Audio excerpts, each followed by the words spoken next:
Hello बच्चा party, welcome to my YouTube channel. मैं कैलाश शर्मा आज आप लोगों के लिए काइनेमेटिक्स के one of the most amazing most relevant PYQs लेके आया हूं। बच्चों, ये ऐसे पीवाईक्यूज हैं जिनको आप सोचते होंगे कि काइनेमेटिक्स में भी ऐसे क्वेश्चन हो सकते हैं जो अमेजिंग होते हो। बच्चों, आप लोगों को भी पता लग जाएगा कि जेई मेन के कुछ ऐसे धांसू क्वेश्चन भी कई बार ये लोग पूछ लेते हैं जो आप लोगों के वैसे कहते हैं ना, होश उड़ा देंगे। ऐसे क्वेश्चंस भी हैं बच्चों ना इसमें। क्या है बच्चों वो क्वेश्चंस, वो तो हम लोगों को धीमे धीमे करने के बाद पता चलेगा, लेकिन काइनेमेटिक्स का भी रिवीजन करना बच्चों बहुत जरूरी होता है, क्योंकि कई बार आपको अच्छे questions even motion with uniform acceleration, motion under gravity of the earth, इसमें भी अच्छे क्वेश्चंस मिल सकते हैं। आज का जो वीडियो बच्चों उसमें रेक्टिलिनियर मोशन के क्वेश्चंस है, ठीक है, क्योंकि मैंने क्वेश्चंस का जो सिलेक्शन किया तो रेक्टिलिनियर, फिर प्रोजेक्टाइल, फिर रिलेटिव। तो आगे आने वाले वीडियोस में प्रोजेक्टाइल के आएंगे और रिलेटिव के भी आएंगे। रिलेटिव से जनरली बच्चों कम क्वेश्चंस पूछे जाते हैं तो उसके कम मिलेंगे, लेकिन जितने भी कुछ मेरे को मिले बच्चों वो सारे के सारे क्वेश्चंस मैं आप लोगों के लिए लेके ऑलरेडी आया हुआ हूँ। चलिए बच्चों स्टार्ट करते हैं आज के क्वेश्चंस। तो पहला क्वेश्चन बच्चों हमारे सामने यहाँ पे दे रखा है, इसकी लाइन मैंने ऑलरेडी ड्रॉ कर रखी है क्योंकि इसमें टाइम लगता है। A person travel distance x with velocity v1 and then x distance with velocity v2 in the same direction. The average velocity of the person is v. Then the relation between v, v1 and v2 will be. यहाँ पे बच्चों क्या दे रखा है कि एक person है, v1 velocity से x डिस्टेंस कवर कर रहा है और अगली x डिस्टेंस बच्चों v2 वेलोसिटी से कवर कर रहा है, ठीक है। तो v1 वेलोसिटी से x डिस्टेंस कवर कर रहा है और v2 वेलोसिटी से बच्चों अगली x डिस्टेंस कवर कर रहा है। क्लियर है? तो x डिस्टेंस और ये हो गई x डिस्टेंस। यहां पे बच्चों जो x डिस्टेंस कवर करने में जो टाइम लगेगा ना t1, वो x डिवाइडेड बाई v1 के बराबर होगा, और यहाँ पे जो टाइम लगेगा ना t2, वो x डिवाइडेड बाई v2 के बराबर होगा, ठीक है। ये होंगे टाइम, टोटल टाइम इसको कितना लगेगा बच्चों, x divide by v1 plus का x डिवाइड बाई v2। इन्होंने बोला कि जो एवरेज वेलोसिटी है ना बच्चों इस टोटल डिस्टेंस में, एवरेज वेलोसिटी क्या होगी बच्चों, यहाँ पे टोटल डिस्प्लेसमेंट जो कि 2x के बराबर है डिवाइड बाई टोटल टाइम बच्चों t1 प्लस का t2 के बराबर है, ठीक है। तो एवरेज वेलोसिटी हमारे पास ये आ जाएगी। तो एवरेज वेलोसिटी आ गई। एवरेज वेलोसिटी को इन्होंने v बोला है। एक काम करना बच्चों, यहाँ पे t1 और t2 की वैल्यू ऊपर से लाके पुट कर देना, 2x divided by x divided by v1 plus का x divided by v2। Okay, अब देखो ये बच्चों यहाँ पे हमारे पास v के बराबर आ रही है, x काट देना बच्चों, इधर लिख रहा हूं मैं ना इसको, इसको बच्चों इधर ले जाना, तो x divided by v1 plus का x डिवाइडेड बाई v2 जो आ जाएगा वो हमारे पास बच्चों 2x डिवाइडेड बाई v के बराबर आ जाएगा। तो 1/v1 प्लस का 1/v2 is equal to 2/v के बराबर आ जाएगा, ठीक है। ये आ जाएगा बच्चों हमारे पास answer. This will be the answer of this question.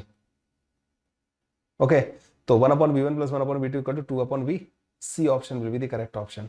Okay बच्चों, C option will be the correct option. Next question पे मूव करते हैं बच्चों। अगला क्वेश्चन यहाँ पे देखो, स्टेटमेंट 1 दे रखा है, यहाँ पर 2 स्टेटमेंट है, दोनों को कंसीडर करना है, दोनों के हिसाब से बताना है कौन सा सही है कौन सा गलत है, ठीक है। Area under the velocity time graph gives the distance travelled by the body in the given time. क्या area under the velocity time graph distance देता है बच्चों में? ये बच्चों एक स्टेटमेंट गलत है, ठीक है। Area under velocity time graph जो होता है ना बच्चों वो हमें डिस्प्लेसमेंट देता है, और area under speed time graph जो होता है ना बच्चों, स्पीड टाइम ग्राफ, वो हमें बच्चों डिस्टेंस देता है। जैसे मान लो कुछ ऐसा है, ठीक है। तो यहां पे अगर आप एरिया देखोगे ना बच्चों, मान लो ये वेलोसिटी टाइम ग्राफ है, तो वेलोसिटी टाइम ग्राफ तो बच्चों नेगेटिव भी हो सकता है। मान लो ये एरिया A1 है, ये एरिया A2 है, तो इसका जो डिस्प्लेसमेंट होता है ना बच्चों, डिस्प्लेसमेंट वो बच्चों हमारे पास A1 माइनस का A2 के बराबर आ जाता है, ठीक है। स्पीड टाइम ग्राफ जो बनाओगे ना बच्चों, अगर आप इसका स्पीड कभी भी नेगेटिव नहीं होगी, तो ये नीचे से जो वेलोसिटी का जो ग्राफ है ना ये ऊपर चला जाएगा, ठीक है।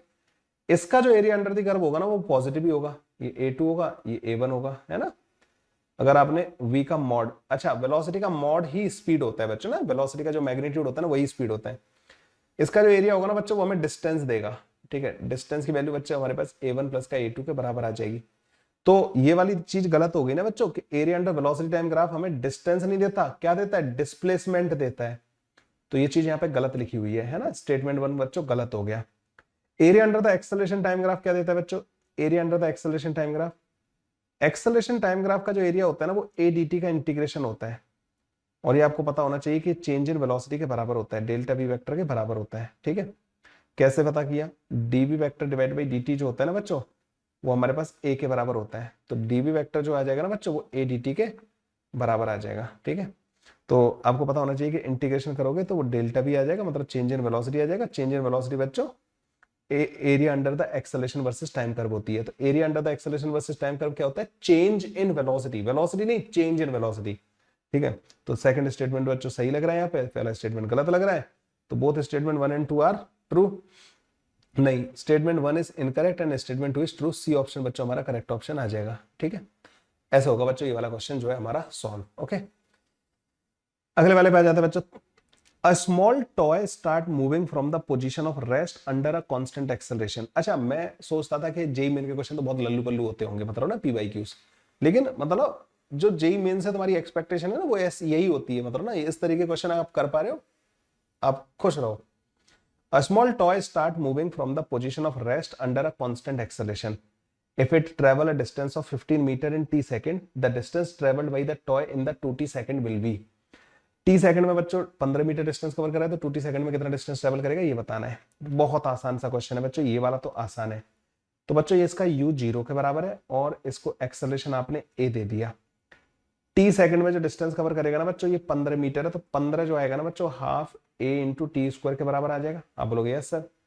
2t टाइम में जो डिस्टेंस ट्रेवल करेगा उसको d बोल देते हैं, तो हाफ a इंटू 2t का स्क्वायर आ जाएगा, है ना। क्या आपको समझ में आ रहा है? 4 times half a into T square आ जाएगा ये। ठीक है, इसकी वैल्यू बच्चों 15 के बराबर दे रखी है, तो d की वैल्यू बच्चों कितनी आ जाएगी? 15 चौक 60, 60 मीटर के बराबर आ जाएगा। लो जी, काम हो गया खत्म। ठीक है, 60 मीटर के बराबर हमारे पास आ जाएगा। तो small toy start moving from the position of rest under a constant acceleration if it travel a distance of 15 metre. तो ये अगले 2t टाइम में 60 मीटर डिस्टेंस कवर करेगा। अगर t में 15 कर रहा है तो अगले में 2t में मतलब टोटल 60 करेगा।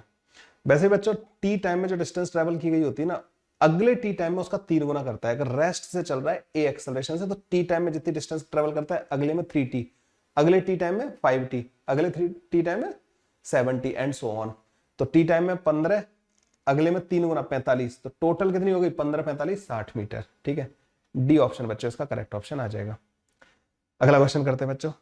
An object of mass 5 kilogram is thrown vertically upward from the ground. एक ऑब्जेक्ट है बच्चों जिसका मास 5 किलोग्राम दे रखा है और उसको वर्टिकली अपवर्ड आपने ग्राउंड से थ्रो कर दिया। The air resistance produces a constant retarding force of 25 newton throughout the motion. The ratio of the time of ascent to the time of descent will be equal to. बहुत ही amazing question है ये वाला ना, ये हमारी subjective की exercise होती है ना, उसमें होता है बच्चों ना। और ये देखो जेई मेन में आ गया था। देखो बच्चों होगा क्या, इस टाइप के क्वेश्चन को सॉल्व करने का तरीका बताता हूँ। जब आप एक पार्टिकल को नीचे से प्रोजेक्ट करोगे, ठीक है, आपने यहाँ से प्रोजेक्ट किया, ऊपर की तरफ आपने इसको स्पीड दे दी, इस पे जो फोर्स लग रहे होंगे ना बच्चों, mg तो लग ही रहा होगा, साथ ही साथ एक ये रिटार्डिंग फोर्स भी लग रहा होगा। ठीक है, तो mg कितना है बच्चों यहाँ पे 50 और 25 न्यूटन। ठीक है, ये हो जाएगा बच्चों 75 न्यूटन फोर्स लग रहा होगा। तो इसका एक्सेलरेशन जो आ जाएगा ना a1, जो ऊपर जाते टाइम जो आएगा वो 75 डिवाइड बाई 5, 15 मीटर पर सेकेंड स्क्वायर के बराबर आ जाएगा एक्सेलरेशन है। ठीक है, ये u स्पीड से आपने इसको प्रोजेक्ट कर दिया, ये ऊपर h हाइट तक जाएगा, t1 टाइम में जाएगा। एक काम करो बच्चों, मान लो आपने सेम हाइट से, मान लो ये h हाइट तक जा रहा है बच्चों, ठीक है, यहां से यहां तक h हाइट है। अगर मान लो कि आपने यहां से 15 मीटर पर सेकंड स्क्वायर के एक्सेलरेशन से एक पार्टिकल को रिलीज किया। ठीक है, 15 मीटर पर सेकंड स्क्वायर के एक्सेलरेशन से एक पार्टिकल को आपने रिलीज किया, तो h डिस्टेंस नीचे आने में उसको कितना टाइम लगेगा? आप लोगों को वो फॉर्मूला याद है, रूट के अंदर 2h/g वाला फॉर्मूला। तो जो टाइम ऑफ एसेंट होगा ना बच्चों, ऊपर जाने का टाइम, अगर आप इस मोशन को उल्टा कर दो, जैसे ऊपर जाते टाइम इसका रिटार्डेशन 15 है, h हाइट ऊपर गया, अगर ये 15 से नीचे आता तो ऊपर जाने का टाइम और नीचे आने का टाइम बराबर होता, और इसका फॉर्मूला रूट के अंदर 2h डिवाइडेड बाई 15 के बराबर होगा या नहीं होगा? वैसे इसको a प्लस का g लिखते हैं बच्चों ना, a प्लस का g मतलब 15 ही हो जाएगा। a मतलब इसकी वजह से जो एक्सेलरेशन आया 5 मीटर पर सेकंड स्क्वायर, और g आ रहा है mg की वजह से, मतलब ना 10 मीटर पर सेकंड स्क्वायर। तो टाइम ऑफ एसेंट बच्चों इतना हो जाएगा। मतलब देखो एक्चुअल सिचुएशन में क्या हो रहा है कि जब ये ऊपर जाएगा तो इसका mg और जो जो जो जो ये रिटार्डिंग फोर्स है दोनों एक डायरेक्शन में लगे रहेंगे, एक्सेलरेशन इसका g प्लस ए हो जाएगा। जब ये ऊपर से नीचे आ रहा होगा ना तो mg नीचे लग रहा होगा, लेकिन रिटार्डिंग फोर्स ऊपर की तरफ लग रहा होगा, और इसका एक्सेलरेशन mg माइनस का ma मतलब g माइनस का a होगा। लेकिन तुम इस सिचुएशन में कंफ्यूज मत होना, मैं ये कह रहा हूं कि तुम्हें पता है अगर ऊपर जाते टाइम और नीचे आते टाइम एक्सेलरेशन अगर सेम हो तो ऊपर जाने का टाइम और नीचे आने का टाइम सेम होगा या नहीं होगा? अब बोलोगे यस। तो मैंने ये क्या किया यहाँ पे, इनडायरेक्टली मैं ये काम कर रहा हूं कि जी प्लस का ए मतलब 15 मीटर पर सेकंड स्क्वायर रिटार्डेशन से जब ये ऊपर जाएगा ना, अगर मैं इसको 15 मीटर पर सेकंड स्क्वायर के रिटार्डेशन से नीचे लेके आऊं, 15 के रिटार्डेशन से नीचे लेके आऊं, तो जाने का टाइम और आने का टाइम एक ही होगा। और ऊपर से किसी चीज को जब छोड़ते हो ना, तो उसका जो टाइम लगता है ना एच नीचे जाने में, वो रूट के अंदर 2h डिवाइड बाई एक्सेलरेशन के बराबर लगता है। तो एक्सेलरेशन तो जी प्लस का ए हो गया, 15 हो गया, है ना। तो मैंने इस तरीके से ऊपर जाने वाला टाइम सेम एक्सेलरेशन से अगर नीचे लाया होता तो उस टाइम से कैलकुलेट किया है, ठीक है, क्योंकि मेरे को यू नहीं पता है ना इसलिए। अब जब एक्चुअल में जब ये नीचे आ रहा होगा ना बच्चों, सेम हाइट से इसको नीचे आना है, अब इसका mg नीचे लग रहा होगा, f ऊपर लग रहा होगा, तो इसका एक्सेलरेशन g माइनस का a के बराबर होगा। ये a बच्चों इस f की वजह से आने वाला एक्सेलरेशन है, तो सेम हाइट इसको नीचे आना है, तो नीचे आने का जो टाइम होगा ना, टाइम ऑफ डिसेंट, वो रूट के अंदर 2h divided by g minus का a के बराबर होगा, ठीक है। तो time of ascent divided by time of descent जो होगा ना, ratio of time of ascent divided by time of descent जो होता है ना बच्चों, वो रूट के अंदर g माइनस का a divided by g plus का a के बराबर आ जाता है, ठीक है। और a की वैल्यू जो आएगी बच्चों वो 25 डिवाइड बाई 5 के बराबर आएगी, मतलब 5 मीटर पर सेकंड स्क्वायर, और g की वैल्यू तो बच्चों हमारे पास 10 के बराबर होगी। तो time of ascent divide by time of descent जो आ जाएगा ना, वो रूट के अंदर 5 डिवाइड बाई 15 मतलब रूट के अंदर 1/3 के बराबर आ जाएगा, ठीक है, रूट के अंदर 1/3 के बराबर आ जाएगा। तो सी ऑप्शन बच्चों इसका करेक्ट ऑप्शन आ जाएगा। ये फॉर्मूला याद रख लो चाहो तो ना, वैसे तो मैं इसको एडवांस कंसीडर करता था। Time of ascent divide by time of descent जो होता है ना बच्चों, और रूट के अंदर g माइनस का a divided by g plus का a के बराबर होता है। ऊपर जाने का टाइम बच्चों कम होता है, ठीक है। a बच्चों जो रिटार्डिंग फोर्स की वजह से एक्सेलरेशन आ रहा होगा ना, उसको हम बोलते हैं a, ठीक है। इनको इस वाले फॉर्मूले को याद रखोगे बच्चों, आगे आपको इतना सा टाइम नहीं लगेगा। इसको लिख लेना बच्चों ना, नोटबुक में ऊपर जो खाली जगह होती है ना, ऊपर लिख लेना, ताकि आप लोगों को फ्यूचर में इसमें इतना ज्यादा टाइम ना लगे, ठीक है। Time of ascent divide by time of descent इस तरीके से आ जाता है। एक बहुत अच्छे कॉन्सेप्ट का रिवीजन हो गया। Two ball A and B are placed at the top of two ball A and B are placed at the top of 250 metre tall tower. एक टावर है बच्चों जिसकी हाइट 250 मीटर दे रखी है, ठीक है, 250 मीटर के बराबर दे रखी है। Ball A is released from the top at t equal to 0. Ball B is thrown vertically down with an initial speed of u is equal to u at t equal to 2 second. 2 second बाद फेंकी है। After the certain time, both the ball meet at 70 metre above the ground. मान लो ये यहाँ पे 70 metre ऊपर मिल रही है ना, तो ये बच्चों कितना नीचे आ चुकी होगी, ये कितना नीचे आ चुकी होगी, 180 मीटर। पहली वाली बॉल को 180 मीटर आने में कितना टाइम लगेगा, रूट के अंदर 2h डिवाइडेड बाई g, ये वाला फॉर्मूला होता है। तो रूट के अंदर 2 इंटू 180 डिवाइडेड बाई 10, तो ये 6 सेकंड लगेंगे बच्चों ना, 6 सेकंड। 180 मीटर डिस्टेंस कवर करने में इसने कितना टाइम लिया बच्चों, पहली वाली बॉल ने 6 सेकंड। दूसरी बॉल को ना बच्चों t इक्वल टू 2 सेकंड पर नीचे फेंका है इन्होंने ना u स्पीड से, और वो बच्चों t इक्वल टू 6 सेकंड पे यहां पहुंच जानी चाहिए। वो 180 मीटर डिस्टेंस कवर कर ले रही है 4 सेकंड के अंदर ही। 2 सेकंड बाद फेंका, क्योंकि देखो पहली वाली को तो पूरे 6 सेकंड लग रहे, उसको छोड़ा था तो उसको 6 सेकंड में 180 मीटर डिस्टेंस कवर कर रही है। दूसरी को तुमने 2 सेकंड बाद फेंका है, तो उसको सिर्फ 4 सेकंड मिले चलने के लिए। उन 4 सेकंड में उसने कितना डिस्टेंस कवर करना है, कितना डिस्टेंस कवर करना है यहाँ पे, 4 सेकंड के अंदर बच्चों उसको 180 मीटर डिस्टेंस कवर करना है। नीचे की तरफ बच्चों पॉजिटिव मान लेना, सब कुछ नीचे की तरफ जो है पॉजिटिव मान लेना। तो s is equal to u t plus का हाफ AT स्क्वायर, तो s आ जाएगा बच्चों माइनस का 180 के बराबर, यूटी u इंटू 4 सेकंड लग रहे हैं इसको। अच्छा एक काम करो, नीचे की डायरेक्शन मैंने पॉजिटिव मानी है ना, तो फिर ये प्लस का आएगा 180 ना, नीचे की तरफ डिस्प्लेसमेंट इसका नीचे की तरफ हो रहा है ना, नीचे वाली डायरेक्शन मैंने पॉजिटिव मानी है। यूटी u भी नीचे की तरफ है, g भी नीचे की तरफ है, तो हाफ g इंटू 4 का स्क्वायर, ठीक है। ऐसे सॉल्व करेंगे इसको ना, ये 5 हो जाएगा और ये 16 पंजे 80 हो जाएगा, इसको इधर ले जाओ तो 4 into u is equal to 100 आ जाएगा। u की वैल्यू बच्चों 25 मीटर पर सेकंड के बराबर आ जाएगी, ठीक है, 25 मीटर पर सेकंड के बराबर आ गई, ठीक है।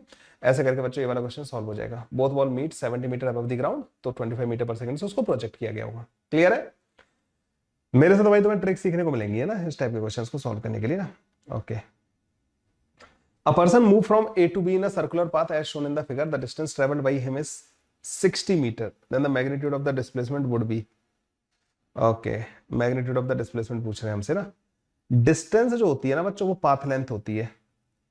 तो ये देख रहे हो आप 4 pi by, sorry 3 pi by 4, ये 3 पाई बाई 4 दे रखा है। दैट इंटू आर, ये किसके बराबर दे रखा है बच्चों?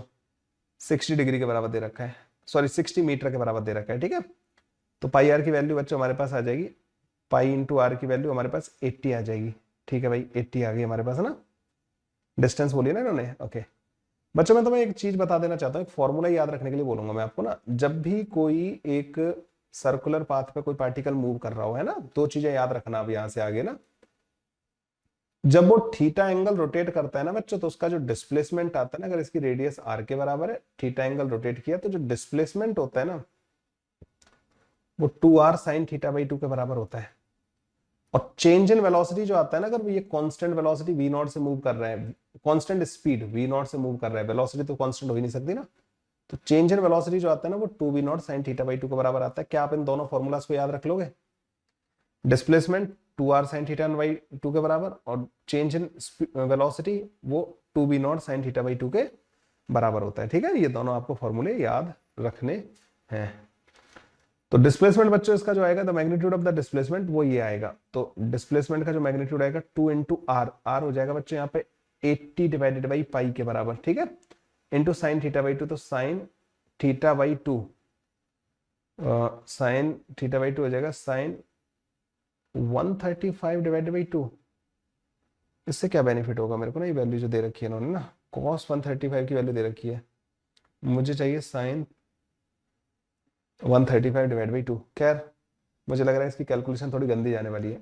आपको पता है बच्चों cos 2θ जो होता है 1 माइनस का 2 sin स्क्वायर थीटा के बराबर, θ/2 के बराबर होता है। तो sin θ/2 जो होता है ना बच्चों, वो बेसिकली रूट के अंदर 1 माइनस का cos 2θ डिवाइडेड बाई 2 के बराबर आ जाता है। ठीक है, ये होता है फॉर्मूला। अगर यहाँ पे तुम 135 रख दो थीटा की जगह पे, तो θ/2 की जगह पे ये है। ठीक है, θ/2 हमारा ये है। एक मिनट ना, ये थीटा रखना होगा हमें ना, थीटा। एक मिनट मैं इसको सही कर देता हूँ। मैंने थोड़ी सी यहाँ पे गलती कर दी, मैं पूरा इस दोबारा से फॉर्मूला देख रहा हूँ बच्चों, है ना। cos 2θ जो होता है ना वो 1 माइनस का 2 sin स्क्वायर थीटा होता है। तो sin थीटा की जो वैल्यू होती है ना बच्चों, वो रूट के अंदर 1 माइनस का cos 2θ डिवाइडेड बाई 2 के बराबर आती है। थीटा की जगह पे 135/2 रख देना, sin 135 डिवाइडेड बाई 2 जो आएगा ना बच्चों, that comes out to be 1 minus का cos 135 हो जाएगा। ये भाई 2θ कितना हो जाएगा, मैंने इसको थीटा बोला है, 135/2 को थीटा बोला है, तो 135/2 को 2 से मल्टीप्लाई कर दो, मतलब 2θ 137 हो जाएगा, जो कि यहाँ पे दे रखा है। तो ये माइनस का 0.7, इसकी वैल्यू माइनस का 0.7 दैट डिवाइडेड बाई 2 के बराबर आ जाएगी। ठीक है, ये बन गया बच्चों हमारे पास है ना sin 2θ की वैल्यू।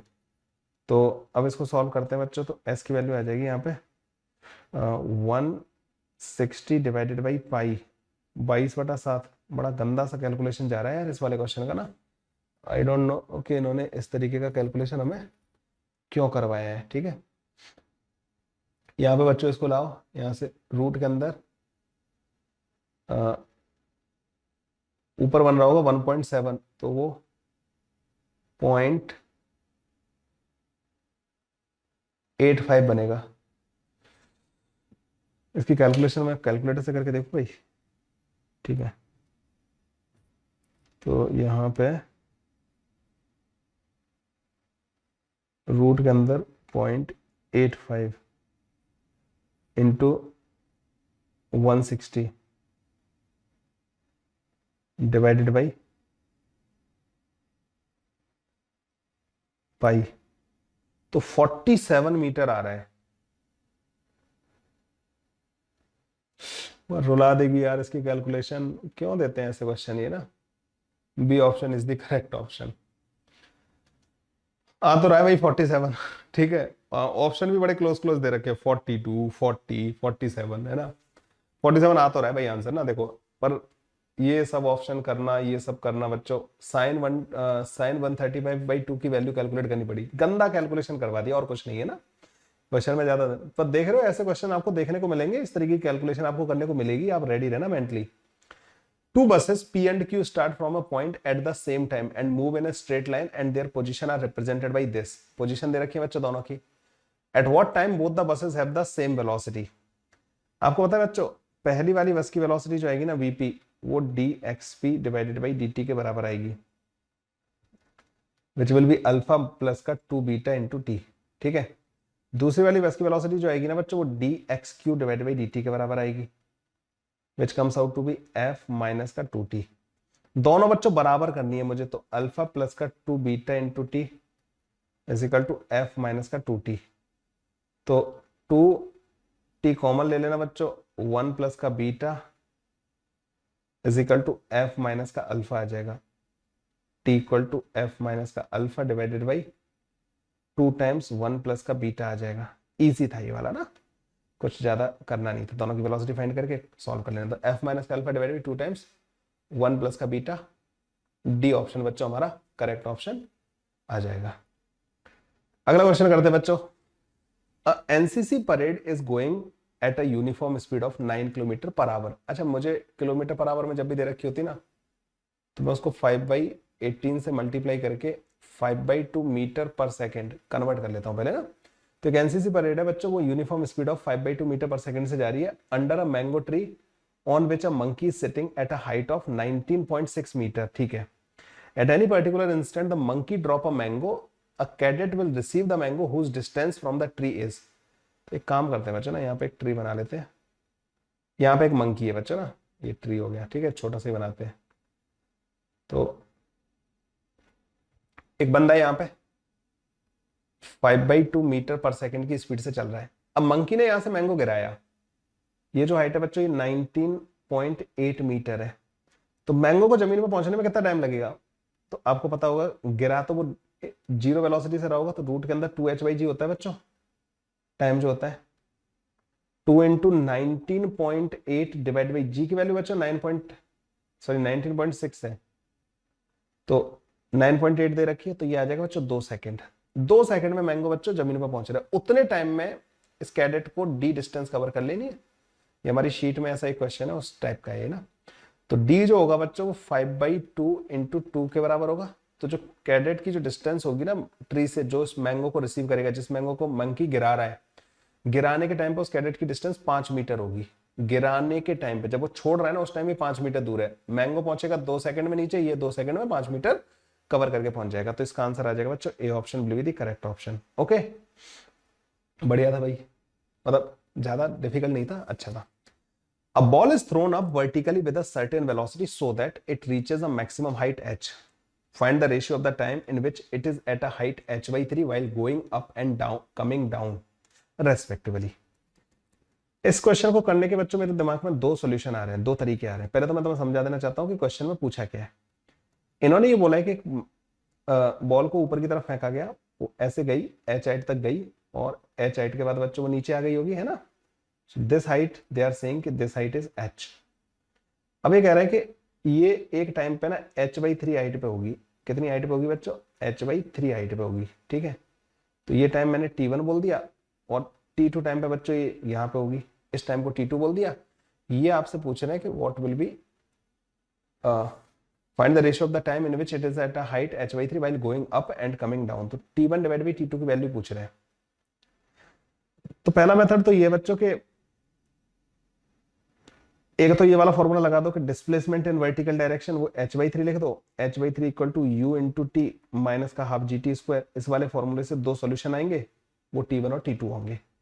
आप बोलोगे सर u और h, तो आपको उसमें ध्यान देना होगा कि जो h है ना वो u square divide by 2g के बराबर है। ये भी आप लास्ट में पुट कर देना, h u की वैल्यू रूट के अंदर 2h/g पुट कर देना, फिर रेशियो कैलकुलेट कर लेना। बट ये मेथड मेरे को लेंथी लग रहा है, मैं दूसरे मेथड से करूंगा बच्चों, आसान वाले से, है ना।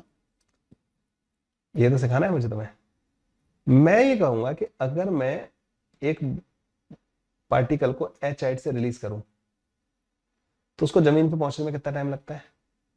उसको T1 बोल रहा हूं, और वो होता है रूट के अंदर 2h/g के बराबर। उसको 2h/3 नीचे जाने में कितना टाइम लगेगा, 2h/3 नीचे जाने में, उसको मैं T2 बोल रहा हूं। और T2 जो होगा ना वो रूट के अंदर 2 इंटू 2h/3 मतलब 4h/3g के बराबर टाइम लगेगा। ठीक है, ओके। यहां से यहां तक का टोटल टाइम मेरे को ये पता है, और यहां से यहां तक का मतलब यहां से ग्राउंड तक का ये है, यहां से यहां तक का बच्चों ये है। तो यहां से यहां तक का टाइम इन दोनों का डिफरेंस होगा या नहीं होगा, T1 माइनस का T2। आप बोलोगे यस सर। तो T1 माइनस का T2 बच्चों एक काम करना, रूट के अंदर 2h/g कॉमन ले लेना। ठीक है, T1 माइनस का T2 में रूट के अंदर 2h/g कॉमन ले लेना, तो 1 माइनस का रूट के अंदर 2/3 आ जाएगा। ठीक है, ये टाइम बच्चों यहां से यहां तक हो गया। मतलब अगर एक चीज को यहां से फेंकोगे तो यहां से यहां तक का पहुंचने का टाइम ये T1 हो गया ना, तो ये T1 हो गया, ये यहां से यहां तक पहुंचने का टाइम हो गया। फिर ये ऊपर जाएगा और फिर ये लौट के यहां पे आएगा। अच्छा बच्चों, पूरा यहां से ऊपर जाके नीचे लौट के आने तक का जो टाइम होगा ना उसको मैं T0 बोल रहा हूं। मतलब पूरा टाइम यहां से ऊपर गया है चाहे और फिर नीचे आया, क्या मैं उसको ऐसे लिख सकता हूं 2 टाइम्स रूट के अंदर 2h/g। हाँ भाई, h/8 से छोड़ते हो तो नीचे आने तक का टाइम लगता है रूट के अंदर 2h/g, तो उतना ही टाइम ऊपर जाने में लगेगा। नीचे आने का टोटल टाइम और ऊपर जाने का टोटल टाइम बराबर होंगे, तो 2 टाइम्स कर दिया मैंने। उस पूरे टोटल टाइम में से यहां वाला टाइम माइनस कर दो, यहां से नीचे आने वाला, तो वो T2 बन जाएगा आपके पास। मतलब यहां से यहां तक का टाइम पता लग जाएगा। देखो यहां से यहां तक का जो टाइम होगा ना वो पूरे टाइम में से यहां वाला टाइम माइनस कर दो। अच्छा, जितना टाइम यहां से यहां तक जाने में लग रहा है उतना यहां से यहां तक आने में लगेगा। तो जो T2 होगा ना बच्चों, वो 2 टाइम्स रूट के अंदर 2h/g माइनस का T1। T1 जो है ना ये रूट के अंदर 2h/g 1 माइनस का रूट के अंदर 2/3 ये होगा, है ना। तो T1 की वैल्यू हमारे पास आ चुकी है रूट के अंदर 2h/g। इसको मैं ऐसे लिख दूं, रूट के अंदर 3 माइनस का रूट के अंदर 2 डिवाइड बाई रूट के अंदर 3। ठीक है, T2 जो आएगा ना बच्चों, T2 ये वाला टाइम, इसमें से एक काम करना, रूट के अंदर 2h/g कॉमन ले लेना। तो 2 माइनस का 1 प्लस का रूट के अंदर 2 डिवाइड बाई रूट के अंदर 3 ये आ जाएगा हमारे पास। तो ये बनेगा बच्चों रूट के अंदर 2h/g, तो रूट के अंदर 3 प्लस का रूट के अंदर 2 डिवाइडेड बाई रूट के अंदर 3 के बराबर आ जाएगा। ये मुझे मेथड ज्यादा अच्छा लगा। तो T1 डिवाइड बाई T2 करोगे ना दोनों को, क्या करूं मैं यहाँ पर लिख लूँ T1 डिवाइड बाई T2। जब इन दोनों का रेशियो होगा ना बच्चों दिस डिवाइड बाई दिस, तो रूट के अंदर 2h/g रूट के अंदर 2h/g कट जाएगा, रूट 3 भी कट जाएगा। तो रूट के अंदर 3 माइनस का रूट के अंदर 2, रूट के अंदर 3 प्लस का रूट के अंदर 2 आंसर आ जाएगा।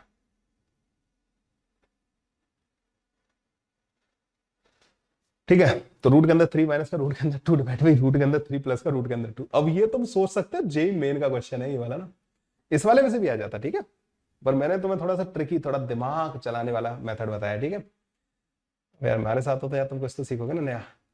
तो इसका बी ऑप्शन बच्चों करेक्ट आ जाएगा। नेक्स्ट क्वेश्चन बच्चों, a ball is release from the height h if T1 and T2 be the time required to complete the first half and the second half of the distance respectively। तो एक काम करते हैं, h height से आपने एक ball को release किया है,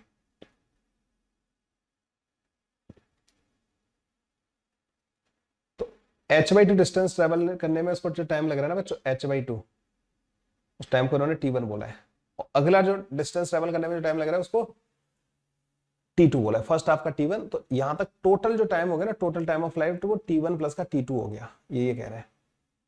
अच्छा, T1 जो होगा क्या मैं उसको रूट के अंदर 2 इंटू h/2 डिवाइड बाई जी लिख सकता हूं। आप बोलोगे यस, तो ये आ जाएगा रूट के अंदर h डिवाइड बाई जी के बराबर T1 जो है।